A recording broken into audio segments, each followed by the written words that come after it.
नमस्कार मित्रांनो. प्रेमामध्ये किंवा रिलेशनशिपमध्ये दोघांची म्हणजे पुरुष आणि स्त्री दोघांची समजा मिथुन रास असेल, तर त्यांचं जे प्रेम आहे, त्यांची जी रिलेशनशिप आहे, ही कशा प्रकारे पुढे जाईल? अशा कोणत्या गोष्टी आहेत की ज्या लक्षात घेणं आवश्यक आहे? दोघांचे संपूर्ण व्यक्तिमत्व, जीवनाकडे बघण्याचा दृष्टिकोन आणि खास करून प्रेमामध्ये त्यांची अपेक्षा नेमकी काय असते?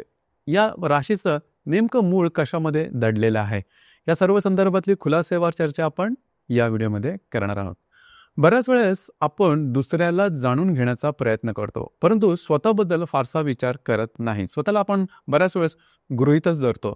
परंतु सगळ्यात महत्त्वाचं आहे की स्वतःला समजून घेणं. जर का तुम्ही स्वतःला समजून घेतलात, तर अर्थातच जग समजणं तुम्हाला फारच सोपं जाईल. तुम्हाला स्वतःच्या आवडीनिवडी समजू शकतील.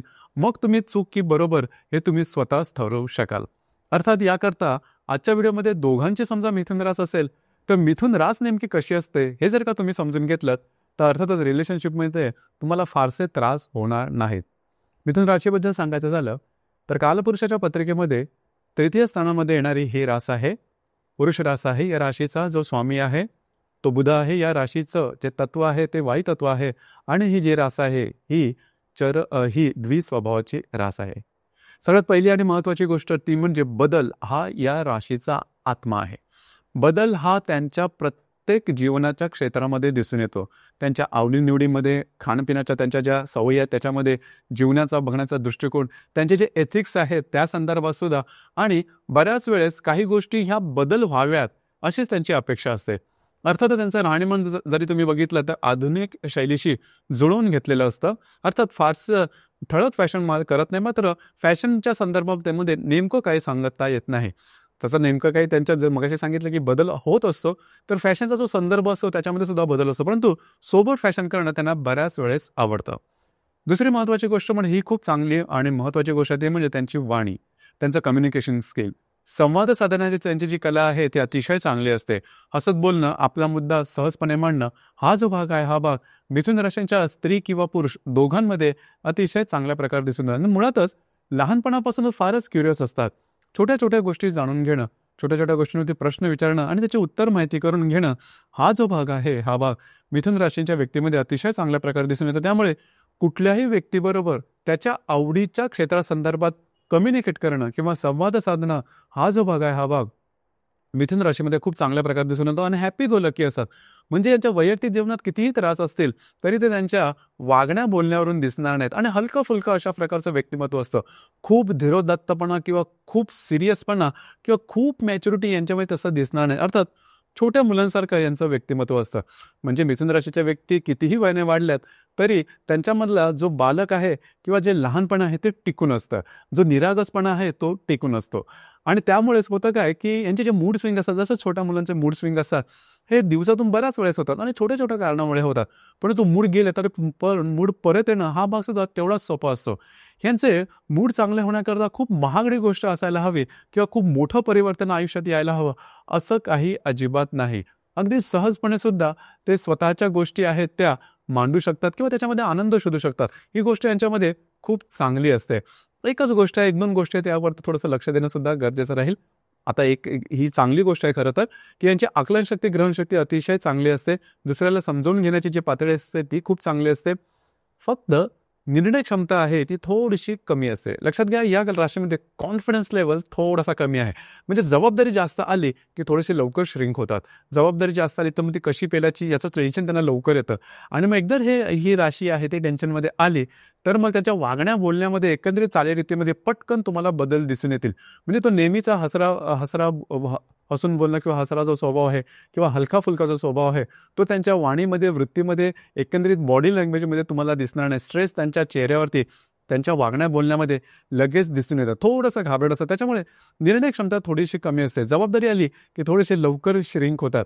अर्थात या गोष्टीवर थोडंसं काम करणं गरजेचं राहील आणि निर्णय क्षमता ही वाढवणं गरजेचं राहील. एखाद्या गोष्टीची जबाबदारी घेऊन काम करणं हा भाग यांनी स्वतःच्या राज्यामध्ये आणला तर खूप चांगलं होईल. अंगवळणी घेतला तर. आणि कॉन्फिडन्स थोडासा यायला हवा की एखादी गोष्ट आपण करू शकतो. अर्थात तुमच्यामध्ये सर्व प्रकारच्या उत्तम गुणवत्ता असते. म्हणजे बौद्धिक खूप चांगलं असतं, वाणी खूप चांगली असते, कम्युनिकेशन स्किल खूप चांगलं असतं. या तुमच्यामध्ये मानवतावादी दृष्टिकोन सुद्धा खूप चांगला असतो. म्हणजे माणसाबरोबर माणसासारखं कसं वागायचं हे तुम्हाला शिकवायला लागत नाही. ती गोष्ट खूप चांगली आहे. अर्थात एक दुसरी गोष्ट थोडीशी वीक सुद्धा आहे, ती म्हणजे शारीरिक बळाची कामं किंवा मेहनतीची कामं तुम्हाला तशी जमत नाही. मेहनत ज्या ठिकाणी असेल तुम्ही त्या ठिकाणी थोडंसं मागे येता. कारण जास्त मेहनत घेतली किंवा जास्त शरीर बळाची किंवा शारीरिक श्रमाची कामे केलीत की लवकर मलूल होतात किंवा थकून जातात आणि त्यावेळेस मग तुमची मानसिकता थोडीशी बदलते. अर्थात थोडंसं फिटनेसकडे सुद्धा थोडंसं लक्ष देणं गरजेचं राहील. बाकी जर का सांगायचं झालं तर चपळ असतात आणि फिरायला ह्यांना खूप आवडतं. म्हणजे वेगवेगळ्या ठिकाणी जाणं, वेगवेगळ्या ठिकाणाचा धांडोळा घेणं, हा जो भाग आहे यांच्यामध्ये खूप चांगला असतो. परंतु इथे एक गोष्ट थोडीशी वेगळी आहे की बरोबर नेहमी कोणाला तरी बरोबर घेऊन जातील, एकटं कधीही जाणार नाहीत. म्हणजे समोर बरोबरचा जो येईल त्याचा सगळा खर्च वगैरे करतील, परंतु त्यांना बरोबर असा एखादा व्यक्ती लागतो की जो त्यांच्या वेव्हलेन्थशी जुळवून घेणारा असेल. ही गोष्ट यांच्यामध्ये थोडीशी स्पेशल असते आणि चांगली सुद्धा असते. दुसरी महत्त्वाची गोष्ट, आनंददायी दृष्टिकोन हा यांच्याकडून शिकण्यासारखा असतो. मगाशी सांगितलं त्याप्रमाणे कितीही जरी दुःख यांच्या वैयक्तिक जीवनात दिसली तरी ती तुम्हाला बाहेरून तशी दिसणार नाहीत, बाहेरून तशी डोकावत नाही. ही गोष्ट खूप चांगली आहे. आता सांगितल्याप्रमाणे 2-3 गोष्टीकडे लक्ष दिलं तर हे जे व्यक्तिमत्व आहे, हे व्यक्तिमत्व अतिशय चांगलं आहे. आणि सगळ्यात महत्त्वाचं म्हणजे यांना जी दुनियादारी ज्याला आपण म्हणतो ती चांगल्या प्रकारे माहिती असते. म्हणजे जर का ज्या ठिकाणी हे राहतात त्या ठिकाणचं सगळं काय माहीत असतं.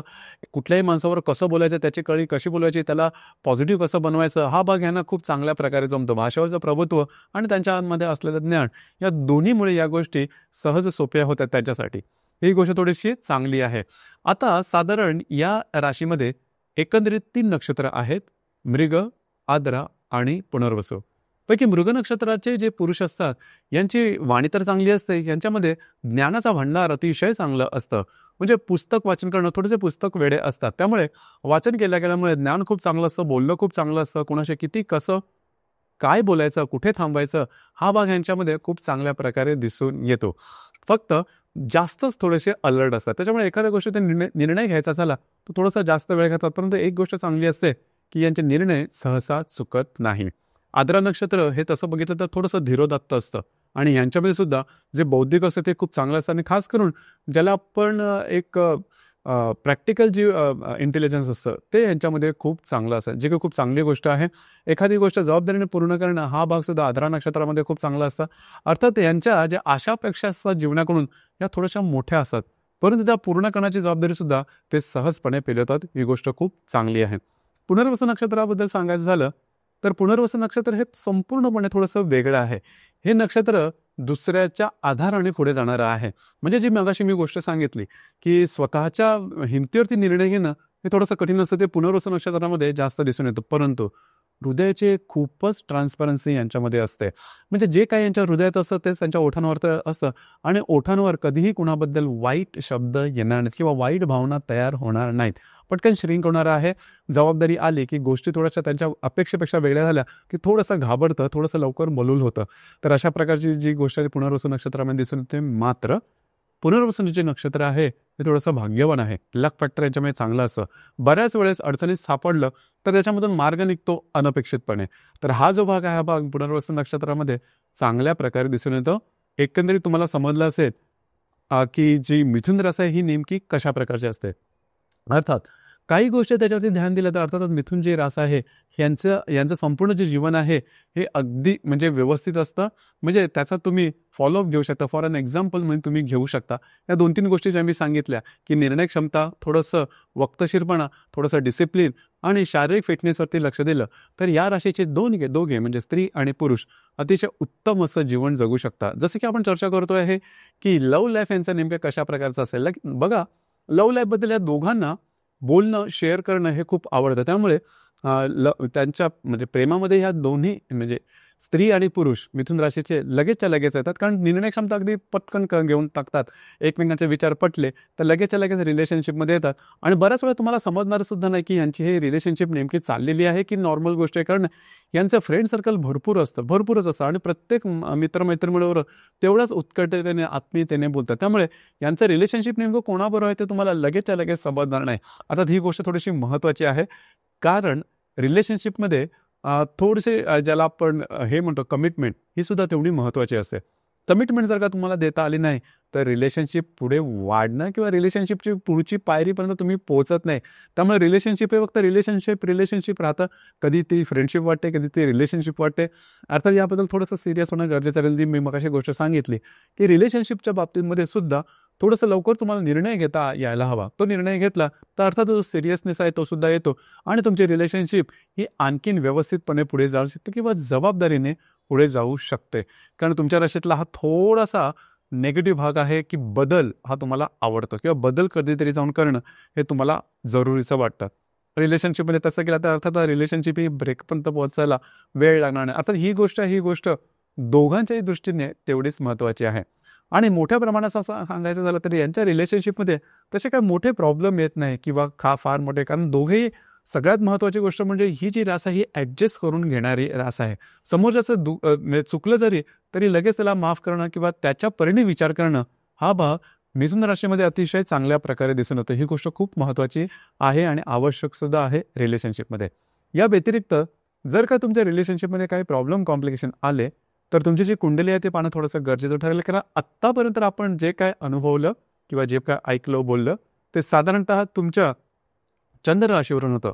प्रत्येक कुंडलीमध्ये चंद्र राशी व्यतिरिक्त बाकी 11 ग्रह सुद्धा असतात आणि ते आपापल्या परीने कुंडलीवरती परिणाम करत असतात. ते कोणते कशा प्रकारचे आहेत, रिलेशनशिपमध्ये त्यांचा नेमका भाव कोणता आहे हे सुद्धा जाणून घेणं गरजेचं राहतं. म्हणजेच तुमची कुंडली पाहणं थोडंसं गरजेचं राहील.